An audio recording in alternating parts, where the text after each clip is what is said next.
past 3 months, I've been watching a lot of Hornets games. Before that, I was watching a bunch of Ravens games. And now, you catch me slacking watching hockey. No! Why? Because of gambling, baby! And do you know how much money I spent placing all these bets? Nothing. Nothing.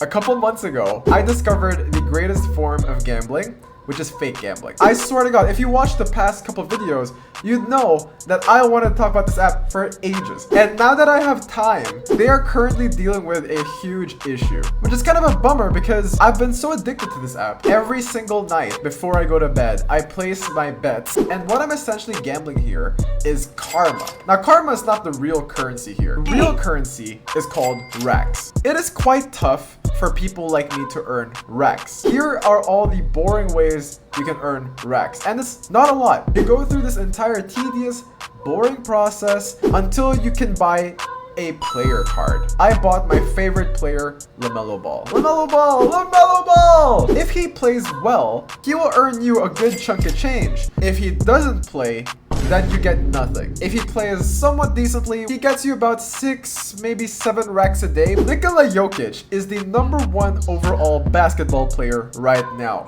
Racks earning.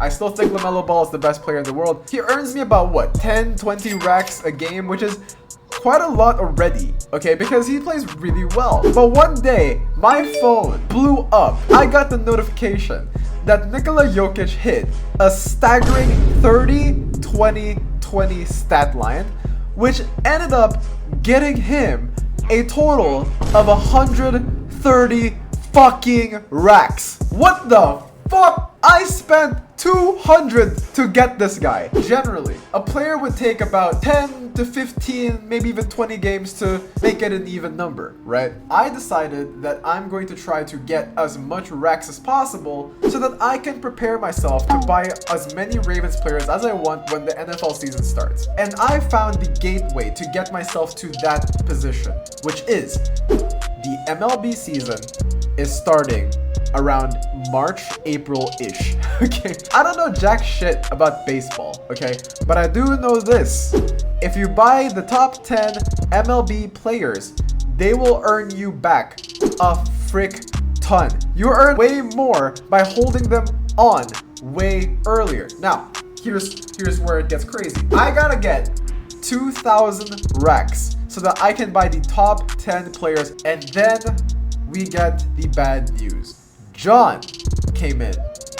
Not me, John. Their John. If you want to keep earning racks from Shohei Ohtani, and he's hit the general Rax Cap, you will need to level up his player card to common. General Rax Cap.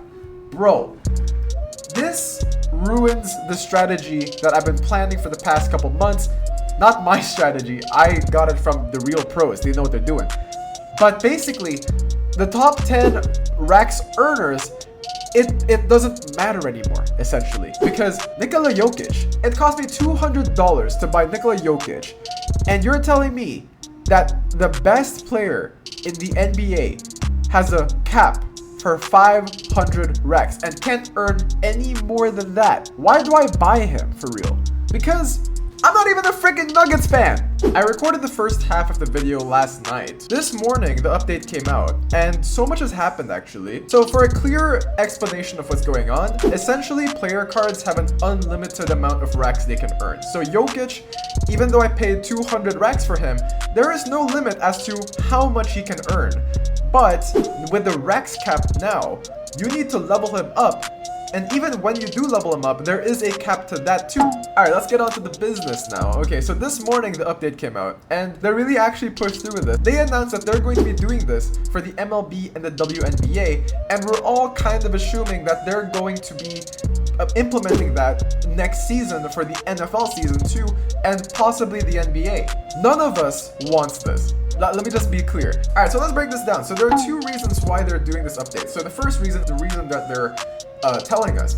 The second reason is the community reason, which is essentially what people are saying. So the reason why the devs are doing this, and again, if a dev is watching this video, you can comment down below, clarify a couple things, go ahead. So essentially what they're doing is they want to increase engagement by forcing people to level up their cards, instead of just letting them sit and earn unlimited wealth, which is to them not a fun way to go about with this app. It's fair, I see why, because that is kind of what I'm doing too, and they view it as a very broken system. Now there is the second reason, which is the community reason, which kind of also revolves around the new packs that they're implementing, which is the team packs and the player packs, and the community is speculating that Real did this entire update just so people can buy more packs. Essentially a money grab. Now let's talk a little PR. Now the update, it didn't go so well with the community. Obviously, I hate it too, okay? I found a post that was alerting because basically, I know that a lot of people don't like it, but there were people doxing and sending death threats to the developers. And guys, I know that the sport community can be very toxic, because even though I hate the update just as much as you guys, please, this is not okay.